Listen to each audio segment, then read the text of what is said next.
এটা তো 16 তারিখে উদ্বোধন হয়েছে, তো এখন 16 তারিখের পর থেকে কেমন সাড়া পাচ্ছেন এখানে? মোটামুটি ভালো সারা পাচ্ছি। আচ্ছা, এখানে প্রতিদিন নারীরা কি এই ওয়াশরুম ব্যবহার করতে পারছে? জি আচ্ছা, তো আমরা দেখেছিলাম যে ঈদের জন্য এখানে একটা বুথ ছিল পুলিশের, জি। তো এটার কারণে তো এই স্থাপনাটা ঢেকে গেছিল, এটার জন্য ইনকামই হয় নাই। তো এখন কেমন সাড়া পাচ্ছেন? এখন মোটামুটি ভালোই। আচ্ছা, আজকে হলো 26শে মার্চ বৃহস্পতিবার, সকাল থেকে কতজন এই ওয়াশরুমটা ব্যবহার করতে পেরেছেন? 19 জন। 19 জন। তো মানে যাত্রীরা এই ওয়াশরুম ব্যবহার করে তাদের অনুভূতিটা কেমন? হ্যাঁ ভালো, তারা বলে যে এটা অনেক ভালো হয়েছে, আরও যদি এরকম হয় নারীদের জন্য টয়লেট তাহলে ভালো হয়।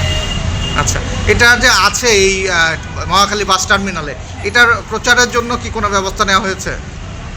না, এখনো নেওয়া হয় নাই, তাহলে অনেকেই জানে না। অনেকেই জানে না। জি। আর এই যে আপনাদের এই স্থাপনার সামনে দেখছি যে অনেক নোংরা আবর্জনা পড়ে আছে, এগুলা পরিষ্কার পরিচ্ছন্নতার বিষয়ে কিছু বলেন না আপনারা? হ্যাঁ বলছি, কয় যে আমরা তো ময়লা নিয়ে যাই, এই বৃষ্টির কারণে এই জায়গা ফসত, তার জন্য পানি জমে থাকে, ময়লা হয়।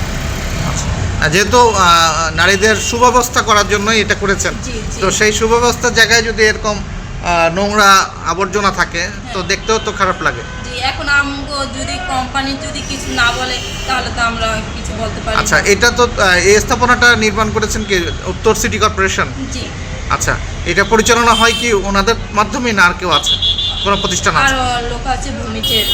আচ্ছা, এই উদ্যোগের সাথে সিটি কর্পোরেশন ছাড়াও আরও অন্যান্য প্রতিষ্ঠান আছে? হ্যাঁ, ভূমিজের ভূমিজ আমাদের কোম্পানি, তারা নিচ্ছে, তাদের থেকে ডাক নিচ্ছে। আচ্ছা আচ্ছা।